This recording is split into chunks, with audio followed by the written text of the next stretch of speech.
Ward member, sarpanch, MPTC మనం గెలవకుండా ఎమ్మెల్యేలు గెలవడానికి కానీ ఎంపీలు గెలవడానికి కానీ అంత ఈజీగా ఉండదు. జనరల్ గ్రామాలలో నేరుగా సంబంధం ఉండేది వార్డు మెంబర్కి, సర్పంచ్కి, ఎంపీటీసీకి తప్ప నేరుగా ప్రజలకి ఎమ్మెల్యేకి సంబంధం ఉండదు. కాబట్టి అతి కీలకమైన ఎన్నికలు కాబట్టి ఇవాళ మాలాంటి వాళ్ళం 25 ఏళ్ళుగా క్షేత్రంలో ఉన్న వాళ్ళం కాబట్టి ఇవాళ కింద జరిగే ఎన్నికల్లో కూడా నాలాంటి వారిని పూర్తి స్థాయిగా వాళ్ళకు అండగా ఉండి గెలిపిస్తానైతే మాటిచ్చిన్నో ప్రజల ఆశీర్వాదంతో ఈసారి కూడా గెలిపించేటువంటి ప్రయత్నం చేస్తామని చెప్పి మా వాళ్ళకు హామీ ఇచ్చినాం. రేపు కమలాపూర్లో నామినేషన్లు చివరి రోజు. నామినేషన్ల విత్డ్రా పూర్తయిన తర్వాత ఖచ్చితంగా గ్రామాలలో ప్రజలకు అప్పీల్ చేసుకొని మా వాళ్ళని గెలిపించండి, మీ ఆశీర్వాదంతో మళ్ళీ మీకు సేవ చేసే భాగ్యం కల్పించమని చెప్పి నేనే స్వయంగా కోరే ఆస్కారం ఉంటుంది. కాబట్టి ఇవాళ హుజరాబాద్ ప్రజానీకానికి నేను వినమ్రంగా విజ్ఞప్తి చేస్తున్నా. ఇండిపెండెంట్గా అయినా, గుర్తులు లేకపోయినా, పార్టీ బీఫామ్ లేకపోయినా, నోట్లో నాలుకలాగా ఉండి మీ మధ్యలో ఉండి మీకు సేవ చేసిన అభ్యర్థుల్ని గెలిపించాలని చెప్పి నేను విజ్ఞప్తి చేస్తున్నా. మేము మా అభ్యర్థులు కూడా వాళ్ళు మెచ్చిన, వాళ్ళు నచ్చిన అభ్యర్థుల్ని ఇక్కడ మాకు వీళ్ళనే పెట్టాలి, వాళ్ళనే పెట్టాలని కాకుండా సాధ్యమైనంత మేరకు ప్రజలు ప్రపోజ్ చేసినటువంటి వాళ్ళనే మేము పెడతాం. కాబట్టి గెలిపించాలని చెప్పి నేను విజ్ఞప్తి చేస్తున్నా. ఈ 10-12 రోజులు పార్లమెంట్ సమావేశాలు డిసెంబర్ 1వ తారీఖు నుంచి ఉన్నాయి. కాబట్టి అయినప్పటికీ కూడా స్థానిక సంస్థలు చాలా ఇంపార్టెంట్ కాబట్టి ఇక్కడ ఎక్కువ రోజులు ఉండి ప్రచారం చేస్తా అని చెప్పి కూడా నేను మనవి చేస్తున్నా.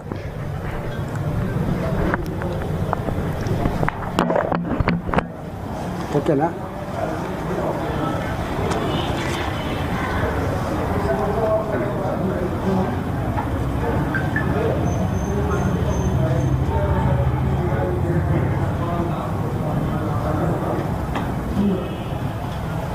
మీకున్న ఫీడ్బ్యాక్ అని ఉంటే చెప్పండి.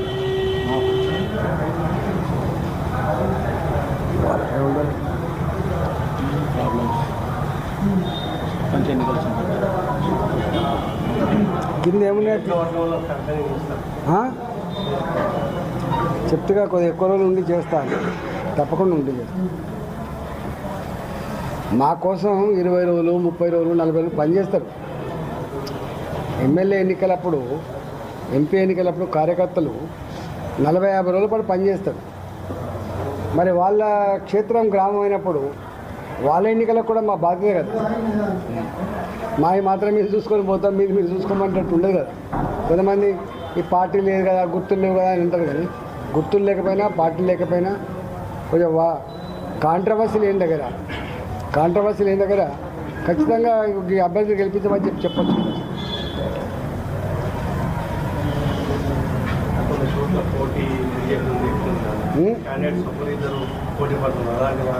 ఇక్కడ సాధ్యమైనంత మేరకు యునానిమిటీ కోసం ప్రయత్నం చేస్తాం. ఒక గుడ్ సైన్ ఏంటంటే ఈసారి ఎక్కువ తక్కువ పట్టుబడతలేదు. చెప్పంగానే మంచిదన్నా, ఎందుకు బిడ్డ ముగ్గురు పోటీ చేస్తారు, వద్దు పైసలు వేసి చేసుకోకుండా అంటే మంచిదన్నాను వెట్టి చెప్తే అట్లా అంటున్నారు. కాబట్టి 99.9% అన్ని గ్రామాల్లో కూడా మా పరంగా ఏకగ్రీవ ఎన్నికల కోసం అంటలేను నేను, మా పరంగా మాత్రం ఇద్దరు ముగ్గురు మా ఫోటోలు పెట్టుకొని మా పార్టీ అని చెప్పుకునే వాతావరణం అయితే ఉండదు ఈసారి. ఖచ్చితంగా మాకు 20-22 నెలల నుంచి తెలిసిన గ్రామాలు, తెలిసిన ప్రజలు కాబట్టి ప్రజల మూడును బట్టి అర్థమవుతుంది. కాంగ్రెస్ పార్టీ మీద మాత్రం పూర్తి వ్యతిరేకత ఉంది. గ్రామాలలో పూర్తి వ్యతిరేకత ఉంది.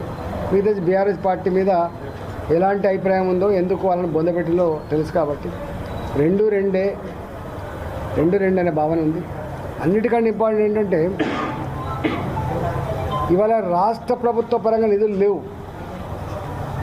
నేను గతంలో కూడా చెప్పినా, మళ్ళీ చెప్తున్నా, కేంద్ర ప్రభుత్వ పరంగానే అన్న నిధులు ఉన్నాయి.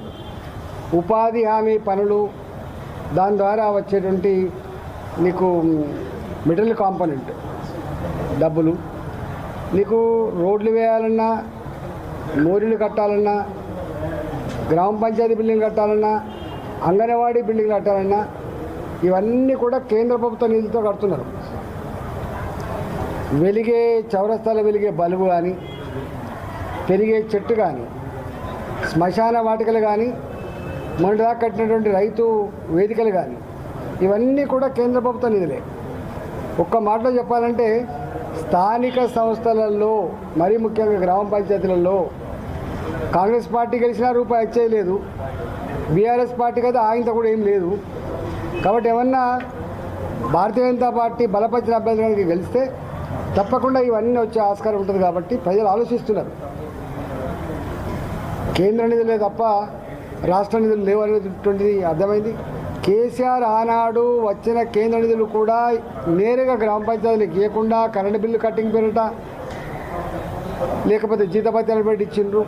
గ్రామ పంచాయతీలకు దివాలు తీసినారు. వాళ్ళు అదే పని చేసిండ్రు, మళ్ళీ వీళ్ళు ఇదే పని చేస్తున్నారు. వీళ్ళ రూపాయి లేదు, మీకు తెలుసు.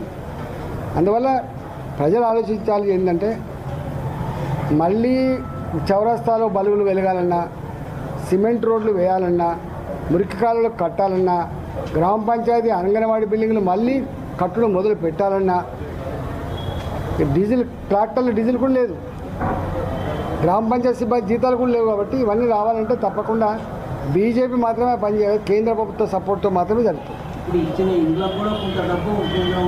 కేంద్రం ఇస్తుంది. ఓకేనా? ఇప్పటి వరకు కాంగ్రెస్ పార్టీ అభ్యర్థి ముందు